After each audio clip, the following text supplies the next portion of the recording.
Hello বন্ধুরা, চলো তোমাদের সাথে আজ আমি পটলের একটি রেসিপি শেয়ার করি। প্রথমে আমি কয়েকটি পটলকে ভালো করে ধুয়ে চোচা ছাড়িয়ে গোল গোল করে কেটে নিয়েছি। এবার একটা গোটা রসুন, মিডিয়াম সাইজের একটা পেঁয়াজ, দুটো কাঁচা লঙ্কা আর শুকনো লঙ্কা নিয়েছি।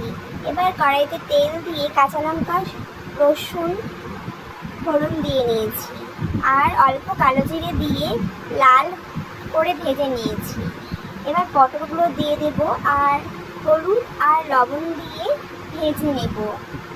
খুব বেশি ভাজবো না, হালকা লালচে করে ভেজে নেব। এবার আমি পটলগুলো দেখো ভাজা হয়ে গিয়েছে, এবার ঠান্ডা হতে দিয়েছি। আর এইদিকে একটা কাতল মাছের পেটিকে জলে সেদ্ধ করে নিয়েছি। এবার আমি কাঁটাগুলো ছাড়িয়ে মাছটাকে চটকে রেখে দিলাম। এবার মিক্সিং জারে পটলগুলোকে পেস্ট করে নিলাম।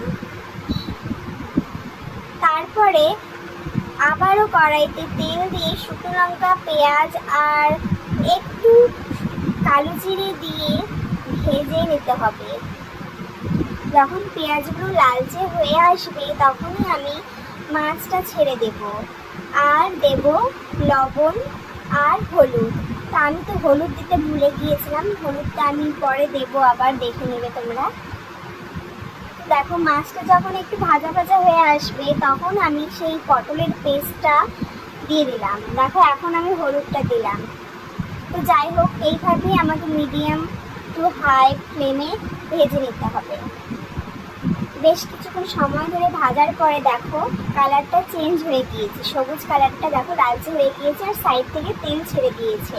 তো এবার আমার ভর্তাটা রেডি হয়ে গিয়েছে।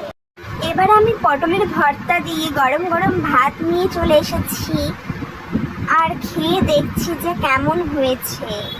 সত্যি বিশ্বাস করো বন্ধুরা, এতটাই টেস্ট হয়েছিল যে আমি সম্পূর্ণ ভাতটা ওই ভর্তা দিয়ে খেয়ে ফেলেছিলাম। এটা ছিল আমার ব্রেকফাস্ট। আমি ব্রেকফাস্টে গরম ভাত খাই প্রতিদিন। তো তোমরাও এইভাবে একবার বানিয়ে দেখো, কেমন হয় আমাকে কমেন্টে জানাবে। আর দেখো তোমাদের দাদাভাইকেও খাইয়ে দিলাম, সেও বললো যে দারুণ হয়েছে।